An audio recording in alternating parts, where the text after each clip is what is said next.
When we look at how big the problem is in 2019, we did some analysis just based on data that we could access. And this was just looking at an area where our TSC office was first located, 5,500 properties.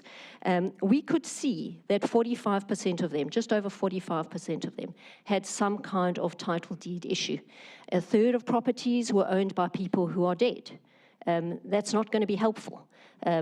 We don't know who inherits those properties. Then we had some occupancy survey data, an occupancy survey that was done by the city in 2014. There were very many properties that had been transacted informally or off register.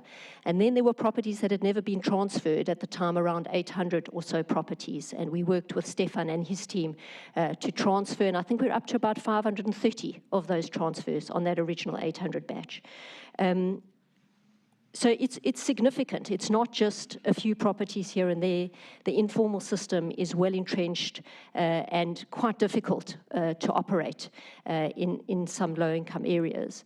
If we try and quantify this nationally, quite difficult to do, but I think we can start with a few pointers. We know that government has built or transferred around 4 million houses to poor households as part of their subsidy program.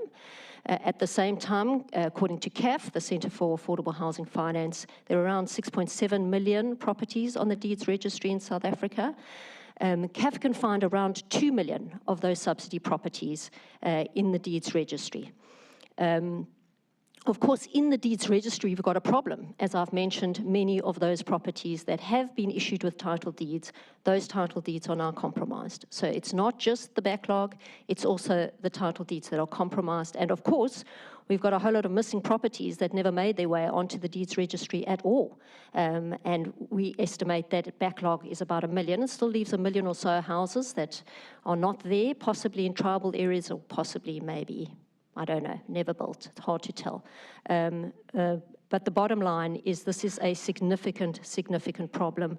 We've got about 1.6 million properties. If we just estimate that around, if we've got 2 million or so properties, if we think, let's say 600,000 of them, conservative estimate, have got some kind of compromised title deed. So of those 2 million properties that are in the deeds office, around 600,000 with compromised title deeds, plus another million of the title deed backlog, we've got around 1.6 million formal properties in formally demarcated areas in South Africa with compromised or no title deeds at all.